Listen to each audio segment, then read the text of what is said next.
The shimmering heat rose in waves from the dusty main street of Veta, Colorado Territory, 1875. As Tabitha Morgan stood alone on her porch, watching the gathering crowd with a mixture of defiance and dread. 6 months without rain had turned the once prosperous farming community into a desperate, parched wasteland, and somehow, in the minds of the townspeople, she had become the cause of their suffering. "You brought this curse upon us," shouted Hiram Jenkins, the local shopkeeper whose shelves grew barer by the day. His face was red with anger, distorted by months of watching crops wither and livestock die. "Ever since you arrived with your strange herbs and foreign ways, the skies have been empty." Tabitha gripped the weathered porch railing, her knuckles white. At 24, she'd come to Veta to start anew after her parents' deaths back east, bringing only their books on natural remedies and her skill with healing plants. That was all not witchcraft, not curses, just knowledge passed down through generations. "That's nonsense, and you know it," she called back, though her voice trembled slightly. The crowd had grown since sunrise, fed by fear and desperation. "I've done nothing but help those who have come to me." "Help?" Martha Wilson stepped forward, her gaunt face twisted with grief. "My Joseph died after drinking your tea. The very next day our well ran dry. Joseph had consumption for years before I arrived," Tabitha countered, trying to keep her voice steady. "My tea eased his pain, nothing more." The crowd pressed closer, nearly 30 people now. Some carried ropes, others torches, despite the blazing afternoon sun. Sheriff Miller stood at the periphery, his expression unreadable. He'd been kind to her when she first settled in the little cabin at the edge of town, but even he had grown distant as the drought lengthened and tempers shortened. "We gave you a chance," Hiram called out.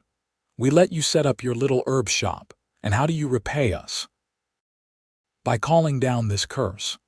"There is no curse," Tabitha shouted, desperation creeping into her voice. "This drought is affecting the entire territory," but her words fell on deaf ears. The crowd had found their scapegoat.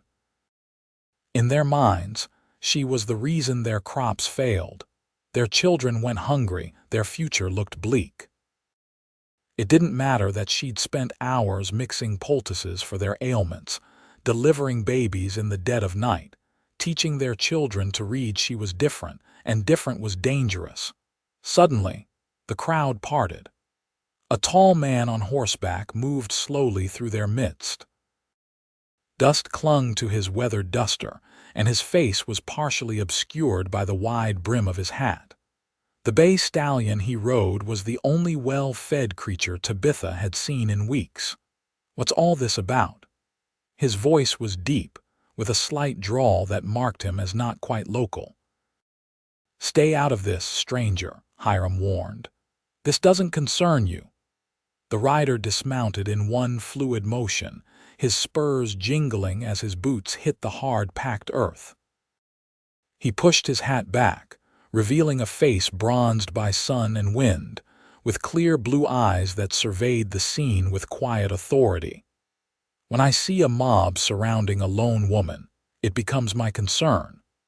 He moved to stand between Tabitha and the crowd, his posture relaxed but unmistakably ready. "Name's Noah Sinclair," he said without turning to look at her. "Just passing through on my way north. Now, would someone care to explain what's happening here?" "She's a witch," called someone from the back of the crowd. "Brought the drought with her evil ways." Noah's mouth twitched slightly. "A witch who controls the weather. That's quite a talent." "Mock if you want, stranger," Hiram said, stepping forward. "But our crops are dying, cattle too. Not a drop of rain since she came to town with her strange books and potions." Noah looked around at the desperate faces of the townspeople, then glanced over his shoulder at Tabitha.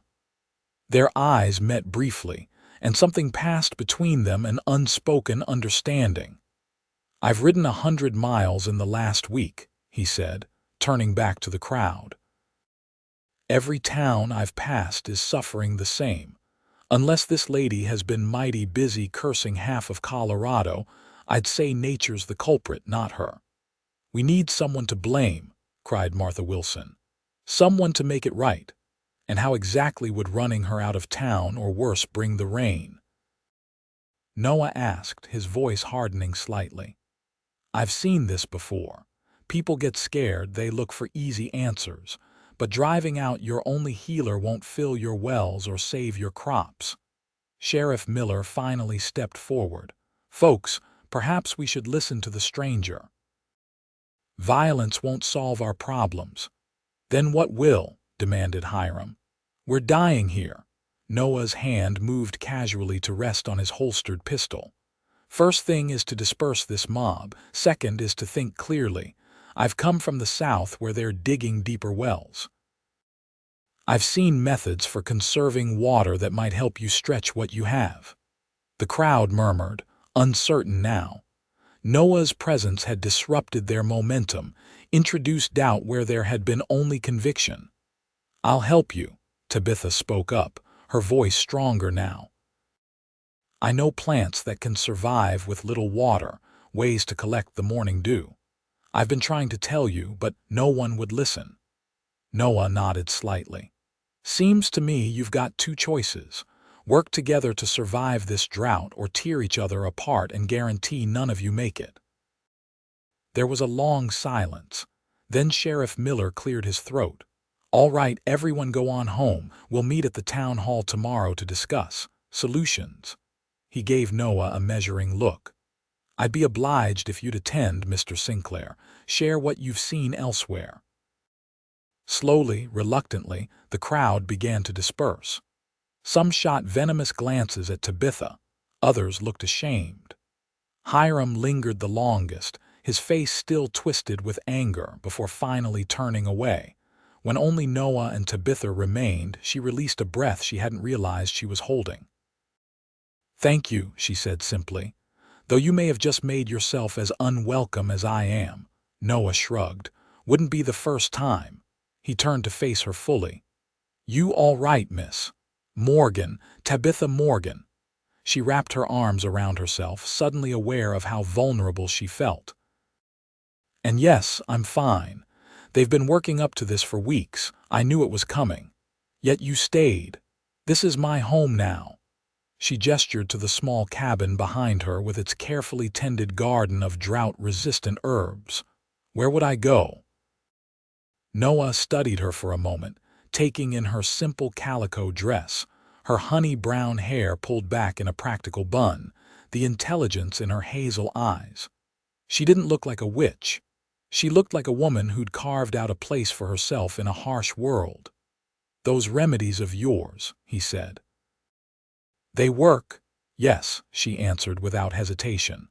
"I learned from my parents. They were doctors of a sort, though not formally trained. They believed in the healing power of nature." Noah nodded slowly. "My horse could use some attention. Saddle sore on his left flank." "Would you have something for that?" Tabitha recognized the gesture for what it was, an olive branch, a way to demonstrate his trust in her abilities to anyone watching. "I do," she said. "Bring him around back. I'll mix something up." As she turned to enter her cabin, Noah caught her arm gently. "Miss Morgan, they'll be back. Maybe not today, but soon, unless something changes." She met his gaze steadily. "I know. But I can't make it rain, Mr. Sinclair, no matter what they believe." "No," he agreed, releasing her arm. "But sometimes people need hope more than rain. And that might be something we can provide." For the first time in months, Tabitha felt a glimmer of possibility. This stranger had stood between her and certain harm, had spoken words of reason when madness threatened to prevail. He couldn't bring the rain, but perhaps together they could help Veta survive until the skies opened once more. "I'll get that salve for your horse," she said. And her smile, though small, was genuine. Noah watched her disappear into the cabin, then turned to look at the town spread out below. The desperate faces of its people were etched in his memory. He'd seen drought destroy communities before, not through lack of water alone, but through the fear and suspicion that bloomed like poisonous flowers in its wake. Veta stood on that precipice now. And for reasons he couldn't quite articulate, Noah Sinclair, who had spent years drifting without purpose after the war, decided that this was where he would make his stand. The next morning dawned as hot and cloudless as every day before it. Tabitha rose early, gathering fresh herbs from her garden while the air was still relatively cool. She worked methodically, trying to focus on the task at hand rather than the meeting that would take place later. A knock at her door startled her. Few visitors came anymore, certainly none this early. She opened it to find Noah Sinclair, his hat in his hands, looking surprisingly well-groomed for a man who'd likely slept in the stable. "Morning, Miss Morgan," he said. "Thought I might escort you to that town meeting." She hesitated. "I wasn't planning to attend.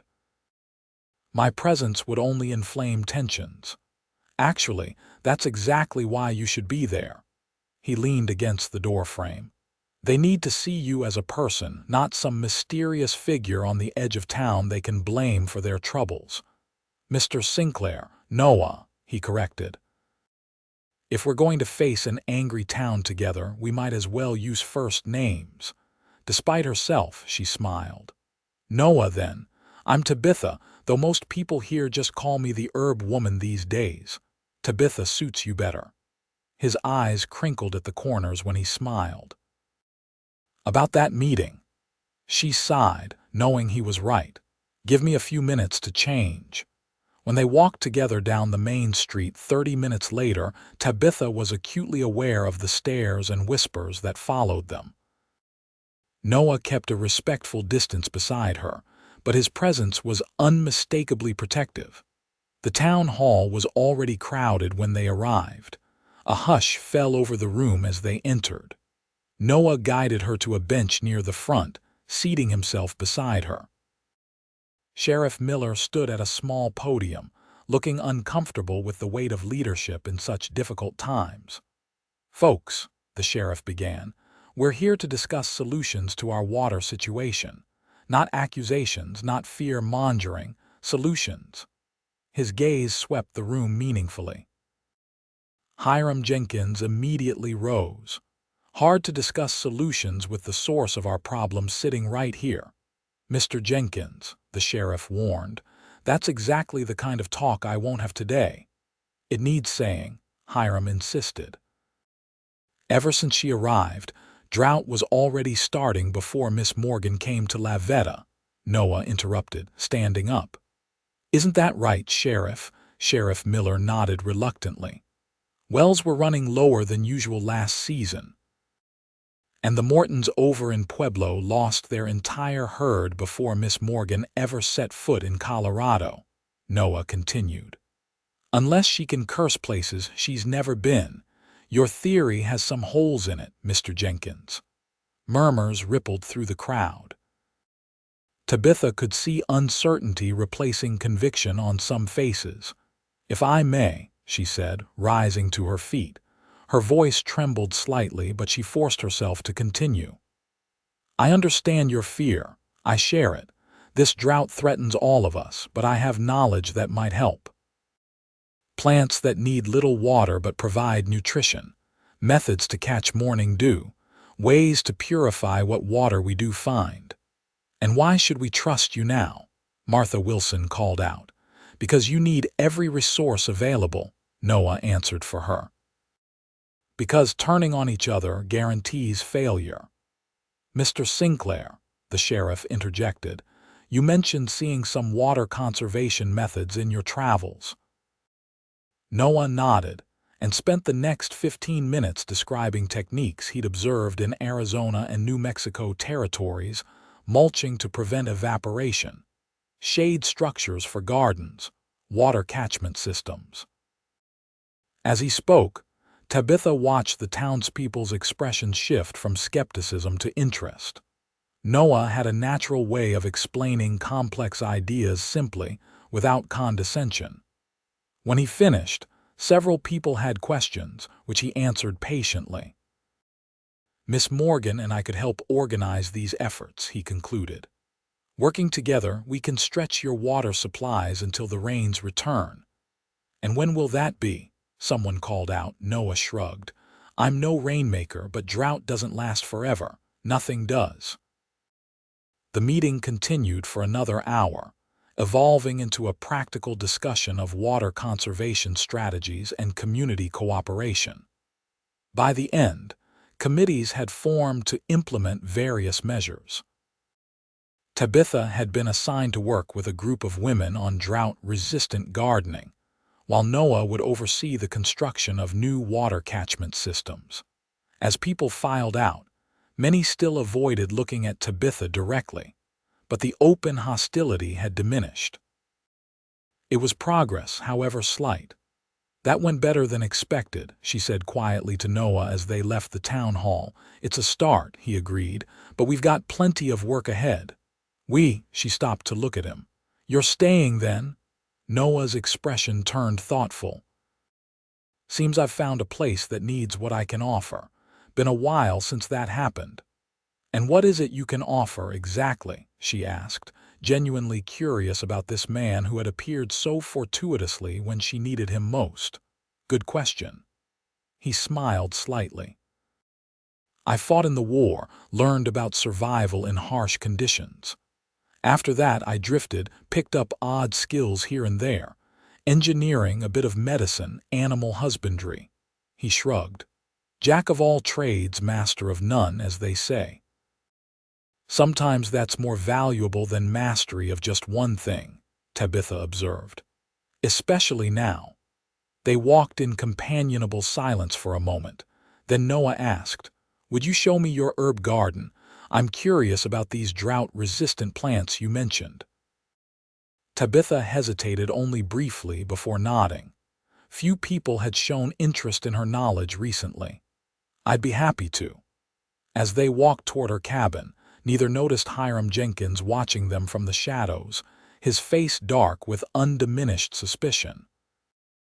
The days that followed brought gradual change to Veta. Under Noah's direction, townspeople constructed simple but effective rain catchments on rooftops. Tabitha taught the women how to create sunken garden beds that maximized limited water. Water usage was strictly rationed, with Sheriff Miller enforcing the new rules. The drought persisted, but the panic began to subside as the community worked together towards survival rather than turning on each other. Tabitha found herself cautiously welcomed at the general store again, though some, like Hiram and Martha, remained coldly distant. Noah took a room at the boarding house and seemed to integrate himself effortlessly into town life. He helped the blacksmith repair equipment, advised farmers on crop selection, and even organized the older children into a water brigade to deliver the precious resource efficiently around town. Each evening, he would stop by Tabitha's cabin to report on progress and plan the next day's work. These quiet conversations on her porch became the highlight of her days. She found herself looking forward to his dry humor and insightful observations. For his part, Noah seemed genuinely interested in her knowledge of herbal medicine, often bringing her specimens to identify or asking questions about her parents' teachings. One evening, about 2 weeks after the town meeting, he arrived with a small leather-bound book in hand. Found this in my saddlebag, he said, offering it to her. Thought you might find it useful. It's a journal of plant remedies I collected from a Navajo healer a few years back. Some might complement what you already know. Tabitha accepted the book with surprise and gratitude. This is wonderful, Noah. Thank you. She carefully opened the journal, marveling at the detailed illustrations and neat handwriting. You did these drawings, he nodded, looking almost embarrassed. Always had a steady hand for sketching, nothing fancy. They're beautiful, she said sincerely, looking up to find him watching her with an intensity that made her heart beat faster. I'll treasure this. Just thought it might help, he said with a shrug, breaking the moment. Speaking of help, I wanted to talk to you about the well at the north end of town. It's nearly dry, and that's going to cause problems soon. They fell into discussion of practical matters, but something had shifted between them. As Noah finally rose to leave, he hesitated at the steps. Tabitha, he said, her name sounding different somehow in his voice. There's talk of a social gathering at the church on Sunday, a way to boost morale. Would you consider attending? With me, the invitation surprised her. As your companion, as my friend, he said carefully. Though I'd be lying if I said I hadn't thought of it as something more. Tabitha felt warmth spread through her that had nothing to do with the summer heat. I'd like that, she said softly. His smile lit up his entire face. Good, that's good. He seemed uncharacteristically at a loss for words. Well, good night then. Good night, Noah. She watched him walk away, a strange lightness in her chest despite the gravity of their circumstances. For the first time since the drought began, Tabitha allowed herself to feel something like hope. Sunday dawned as hot and cloudless as ever, but Tabitha found herself humming as she dressed in her best calico dress, a soft blue that brought out the gold flecks in her hazel eyes. She even loosened her practical bun, allowing some curls to frame her face. Noah arrived promptly at noon, looking handsome in a clean white shirt and vest. His eyes widened appreciatively when she opened the door. Miss Morgan, he said with exaggerated formality, you look lovely today. She felt herself blushing. Thank you, Mr. Sinclair. You clean up rather well yourself. The church social was a simple affair: lemonade made with carefully rationed water, cookies baked by the ladies' auxiliary, and a fiddle player providing music. But after months of tension and fear, the townspeople embraced the opportunity for normalcy with enthusiasm. When Tabitha entered on Noah's arm, conversations paused briefly before resuming. Progress. She thought they no longer fell silent for long periods when she appeared. Several people even greeted her directly, thanking her for her gardening advice or asking about remedies for heat-related ailments. See, Noah murmured. They're coming around. Thanks to you, she replied. You've given them something else to focus on besides fear. You were already doing that. I just helped them notice. The fiddle player struck up a lively tune, and couples began to dance in the cleared center of the church hall. Noah raised an eyebrow inquiringly. Would you do me the honor? Tabitha hesitated. I'm not sure if Miss Morgan, came a small voice at her elbow. She looked down to see Sarah Williams, the 7-year-old daughter of the town's carpenter. Thank you for the medicine for my brother's rash. Mama says he's much better now. Tabitha smiled warmly. I'm so glad to hear that, Sarah. Tell your mama the poultice needs changing daily, though. The little girl nodded solemnly. I will. She glanced shyly at Noah. Are you going to dance with Miss Morgan, Mr. Sinclair? Noah crouched down to the child's level. I was just asking her that very question, Miss Sarah. What do you think? Should she say yes? Sarah giggled. Yes, Miss Morgan is pretty when she smiles. My thoughts exactly, Noah said with a conspiratorial wink. He stood and extended his hand to Tabitha again. Well, with Sarah watching expectantly, Tabitha could hardly refuse. She placed her hand in Noah's and allowed him to lead her onto the makeshift dance floor. Noah proved to be an excellent dancer, guiding her confidently through the lively reel. Tabitha, who hadn't danced since before her parents' deaths, found herself laughing as they twirled and stepped in time to the music.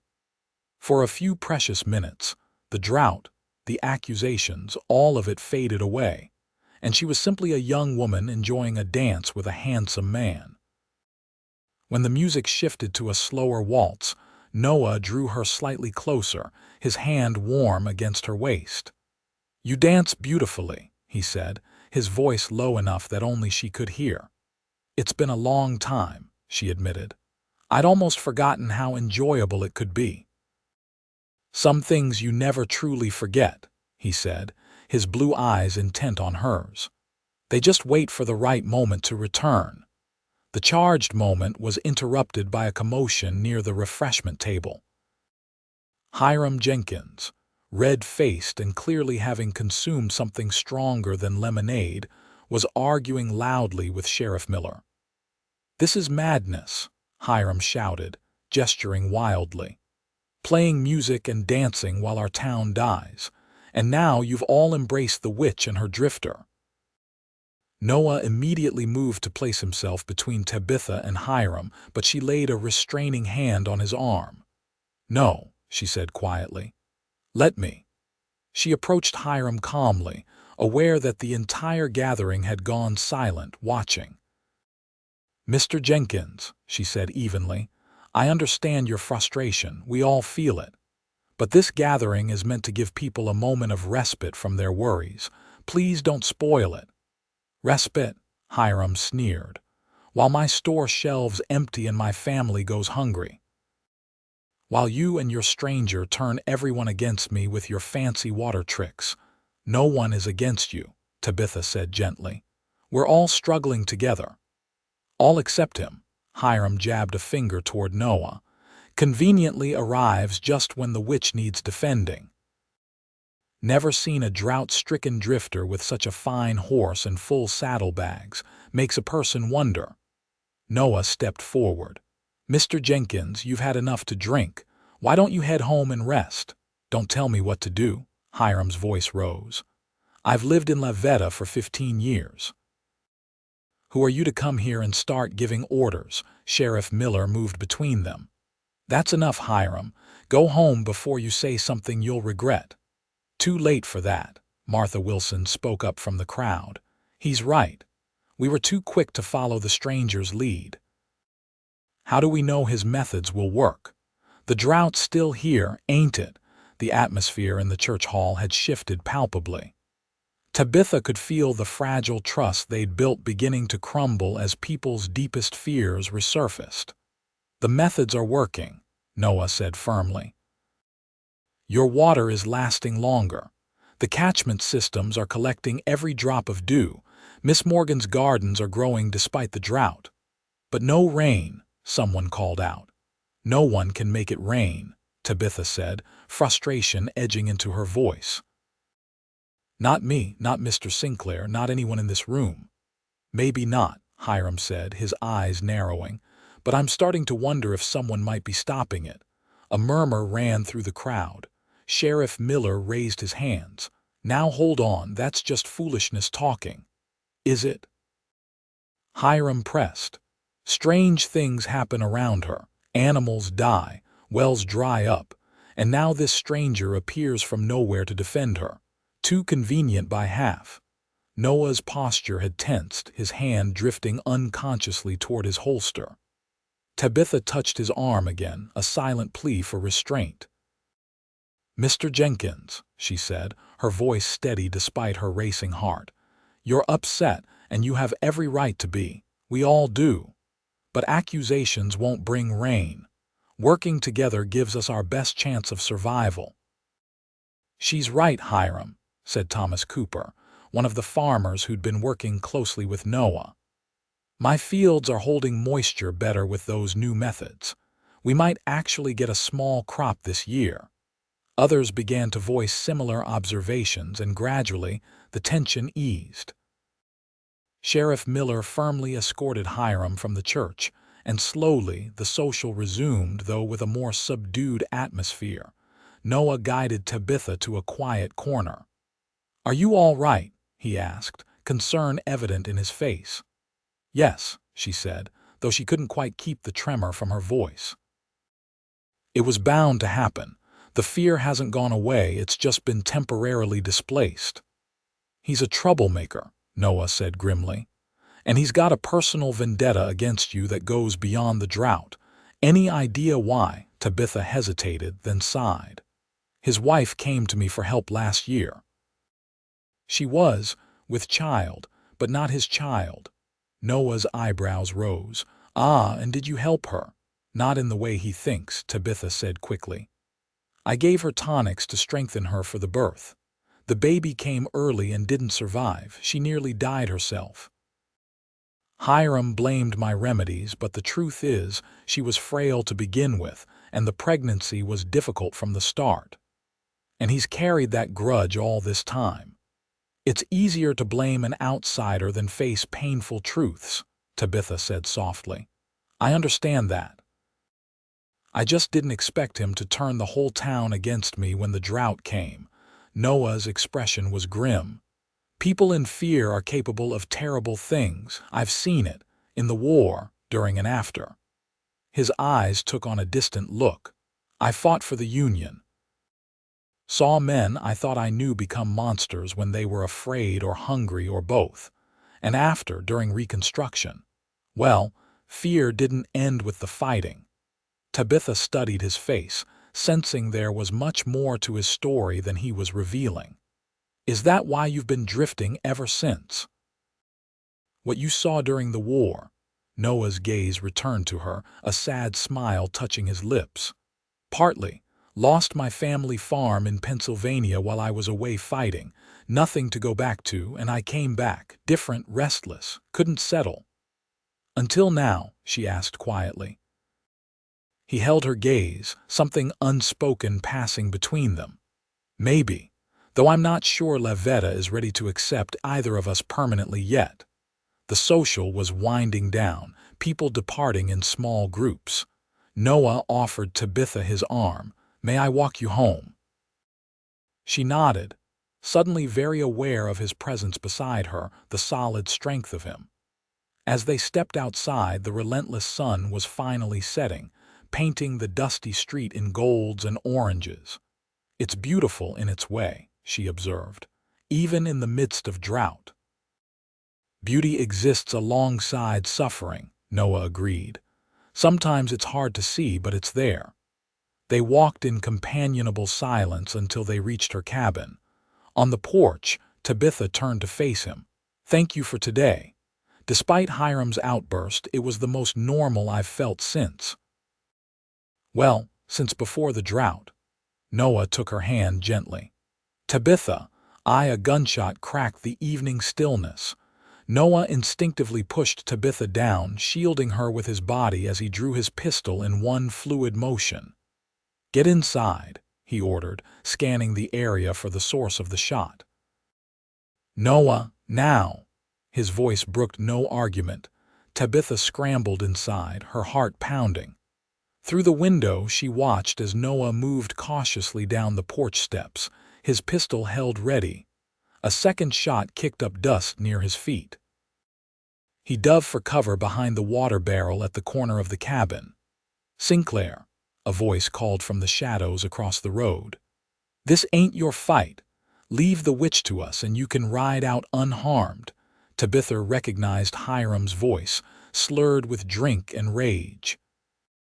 Fear clutched at her throat, not for herself but for Noah. Jenkins, Noah called back. Put down the gun before someone gets hurt. Too late for that, came the reply. Town was managing before you came. We had a plan to end the drought, by harming an innocent woman.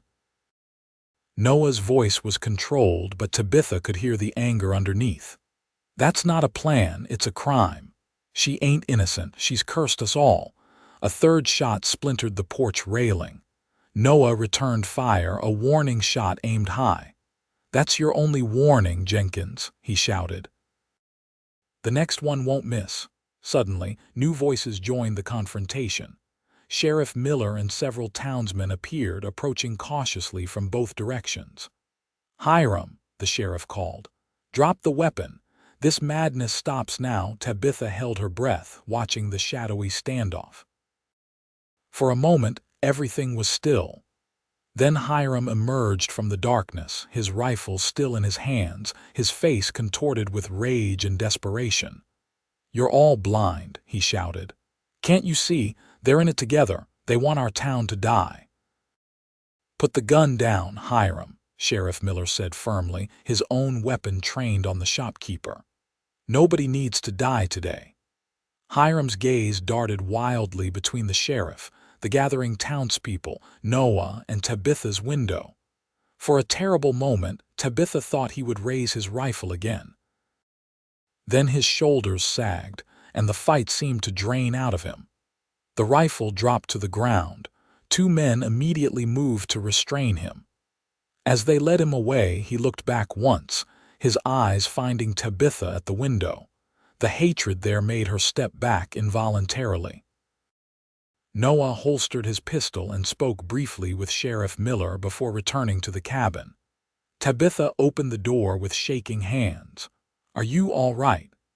They both asked simultaneously, then shared a small, tense smile at the coincidence. "I'm fine," Noah assured her, though she noticed he was favoring his left arm slightly. "You, just shaken," she admitted. "Noah, your arm, it's nothing. Knocked it against the barrel when I took cover." But when she insisted on examining it, he reluctantly rolled up his sleeve to reveal a bleeding graze where a bullet had skimmed his upper arm.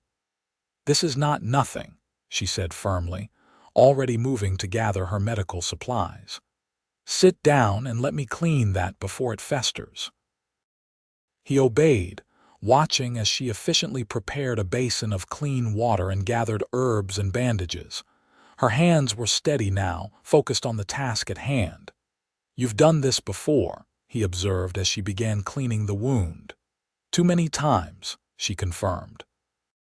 "My parents treated soldiers during the war.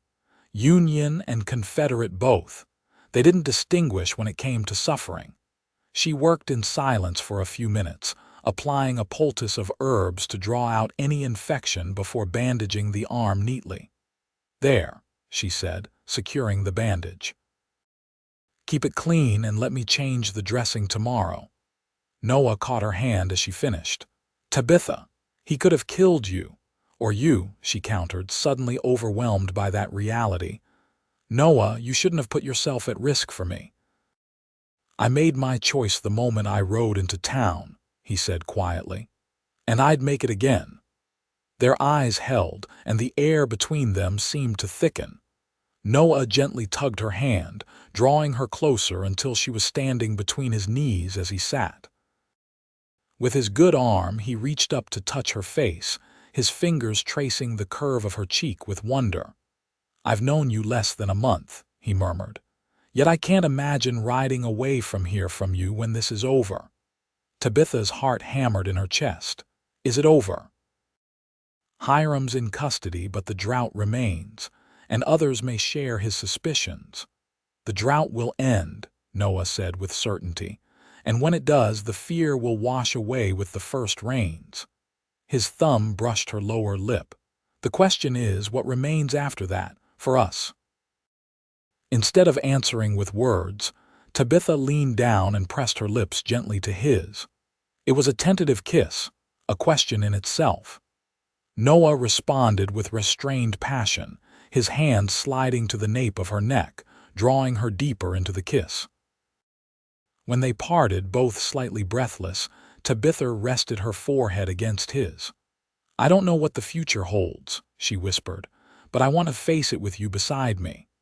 "Then that's where I'll be," he promised. "Come drought or flood or anything in between." The next morning brought an unexpected visitor to Tabitha's door, Martha Wilson. The older woman stood stiffly on the porch, her hands clasped tightly before her. "Miss Wilson," Tabitha greeted her cautiously. "What can I do for you?" Martha's weathered face worked through several emotions before settling on determination.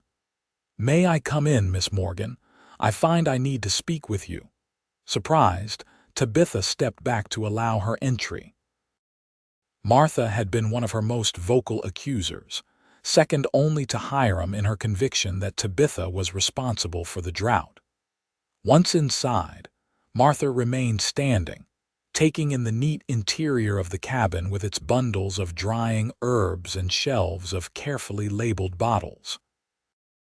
"I owe you an apology," she said abruptly, her voice rough with emotion. Last night, what Hiram did, it opened my eyes to where such accusations can lead. Tabitha said nothing, waiting for her to continue. My Joseph suffered for years, Martha went on. The consumption took him slowly, painfully. Your teas did ease his discomfort in those final days, though I was too proud to admit it. She swallowed hard. It was easier to blame you than to accept that nothing could have saved him. I understand, Tabitha said gently. Grief makes its own logic sometimes. Martha nodded, blinking rapidly. When the drought came so soon after, it seemed like a sign, but Mr. Sinclair was right. The drought is everywhere, not just here, and your gardens are helping feed children who would otherwise go hungry. She straightened her shoulders. I was wrong to stand with Hiram. I'm here to make amends if you'll let me. Tabitha felt a weight lifting from her heart. There's nothing to forgive, Mrs. Wilson. We've all been struggling to make sense of this difficult time. Martha, please, the older woman said, the ghost of a smile touching her lips. And perhaps you could teach me about those drought-resistant plants. My own garden has failed entirely. I'd be happy to, Tabitha said warmly. In fact, I have some seedlings you could take today. As they moved to the back garden, Tabitha felt a shift in the air, not just between herself and Martha, but in the larger pattern that had held Veta in its grip. One by one, the townspeople were beginning to see beyond their fear. Over the following weeks, this pattern continued. Hiram remained in custody, awaiting the circuit judge's arrival. Without his influence stoking suspicion, and with Noah's practical leadership, the town gradually united in its efforts to survive the drought. Tabitha found her services increasingly in demand as people came to her for remedies and advice. Noah continued to supervise the water conservation efforts while also helping with repairs around town. Together, they became a respected team, their initial outsider status fading as they proved their commitment to Veta's survival. Their relationship deepened as well, though they maintained propriety in public. Evening conversations on Tabitha's porch became a cherished ritual, sometimes extending late into the night as they shared their histories and hopes. Noah spoke of his childhood in Pennsylvania, his harrowing experiences during the war, his years of drifting afterward. Tabitha told him of her unconventional upbringing with parents who valued knowledge over convention, her struggle to find acceptance as a woman practicing medicine, her determination to honor their legacy. They would be proud of you, Noah told her one evening as they sat side by side on the porch swing he had built for her, standing your ground despite everything. I think they would like you, she replied, leaning her head against his shoulder. My father always said to judge a person by their actions in times of hardship, not their words in times of ease. Wise man. Noah's arm tightened around her. Tabitha, there's something I've been meaning to ask you. The seriousness in his tone made her sit up, searching his face in the lantern light. What is it? Before he could continue, they were interrupted by the sound of running footsteps. Young Billy Cooper, Thomas's son, appeared at the gate, breathless with excitement. Miss Morgan, Mr. Sinclair. He called. Come quick. Something's happening at the church. They exchanged puzzled glances before hurrying after the boy. As they approached the church, they saw a crowd gathering outside despite the late hour. People were pointing at the sky, expressions of awe on their faces. Tabitha looked up and gasped. The night sky, clear for months, was now dotted with clouds, not the wispy, insubstantial clouds that had occasionally teased them throughout the drought, but substantial, dark masses blotting out the stars. Is it? She whispered, hardly daring to hope. Noah's face broke into a wide smile. It's about to rain. As if his words had commanded it, the first heavy drops began to fall, slowly at first, then faster, until the rain was drumming on the church roof and the dusty ground. The townspeople's reactions were immediate and joyous. Children spun in circles with their faces turned upward. Women wept openly.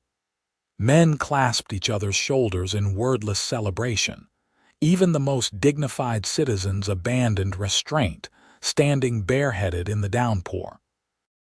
Noah pulled Tabitha into his arms, both of them laughing as they became thoroughly soaked. "See," he shouted over the glorious noise of the rain. "I told you it wouldn't last forever." Impulsively, he lifted her off her feet and spun her around, rain streaming down their faces. When he set her down, his expression turned serious despite his smile.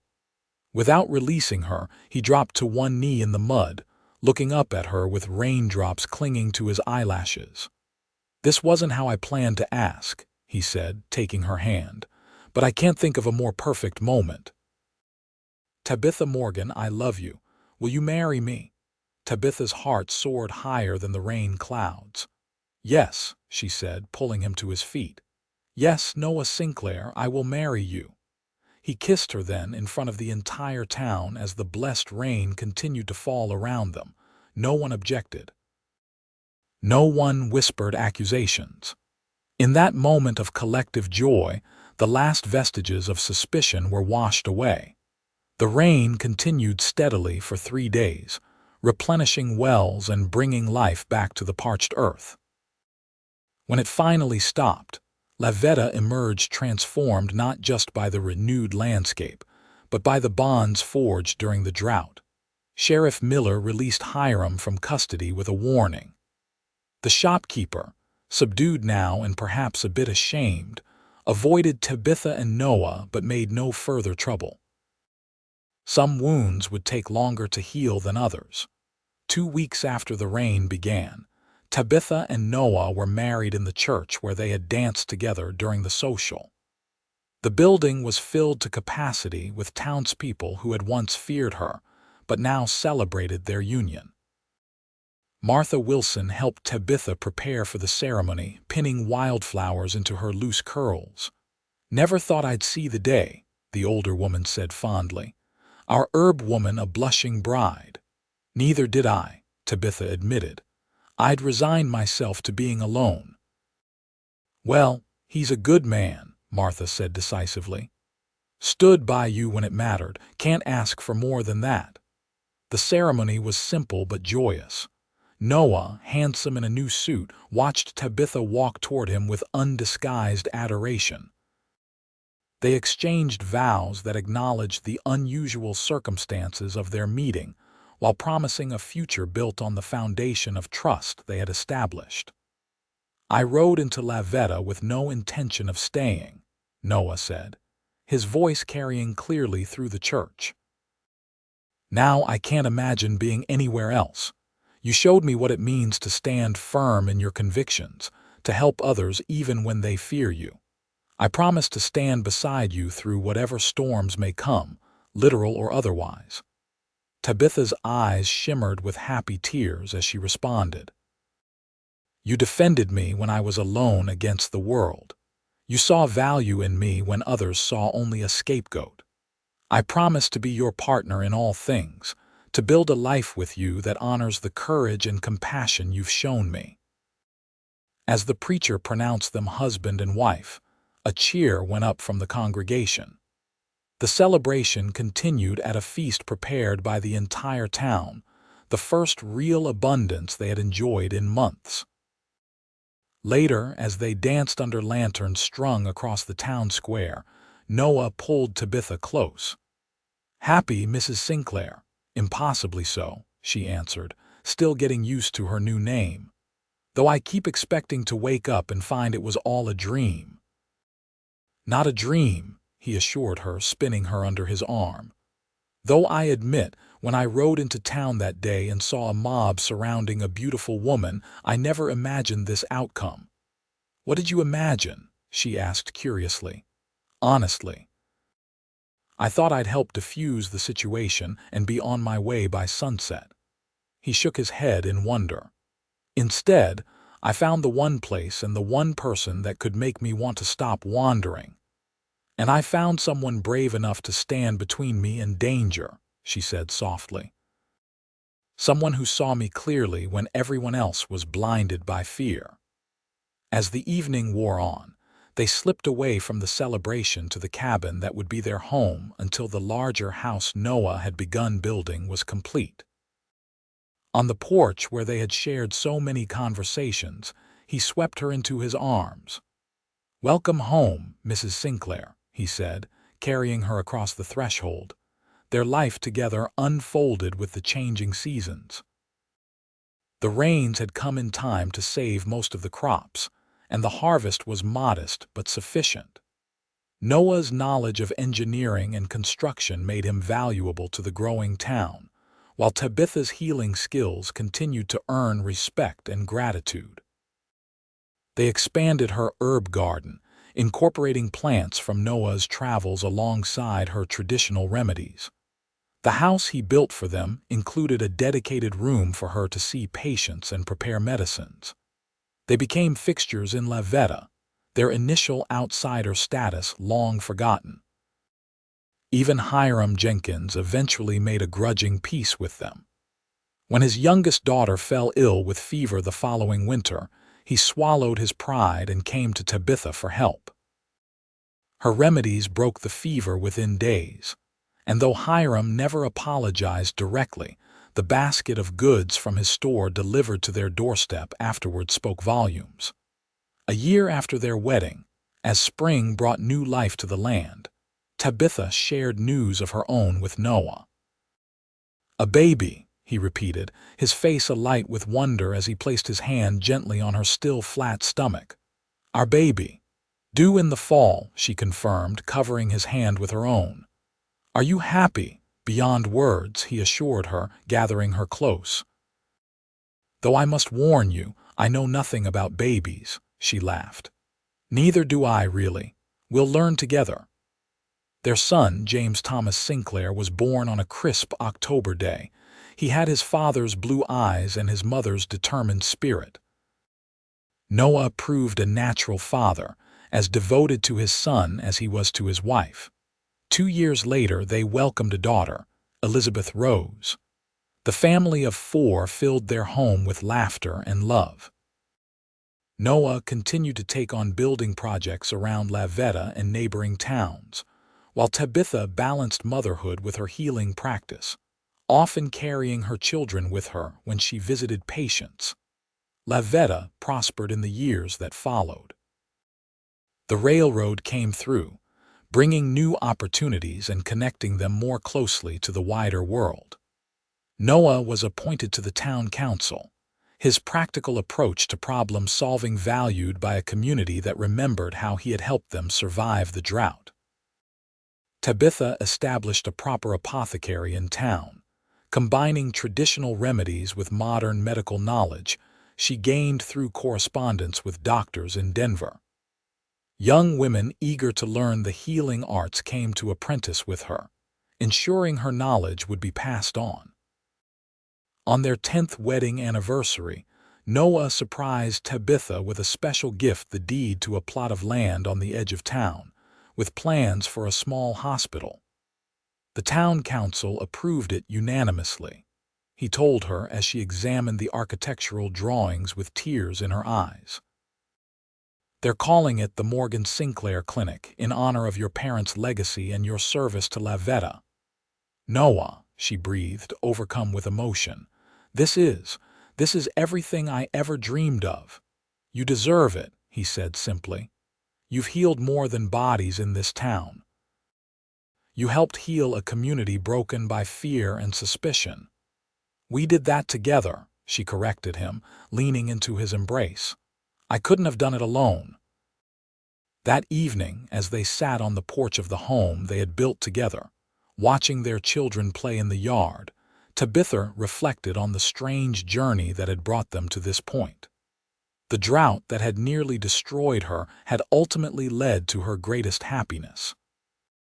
"What are you thinking about so seriously?" Noah asked, noticing her contemplative expression. Just how differently things might have turned out, she replied. If you hadn't ridden into town that day, if the townspeople hadn't found their way back to reason, if the rain hadn't come when it did.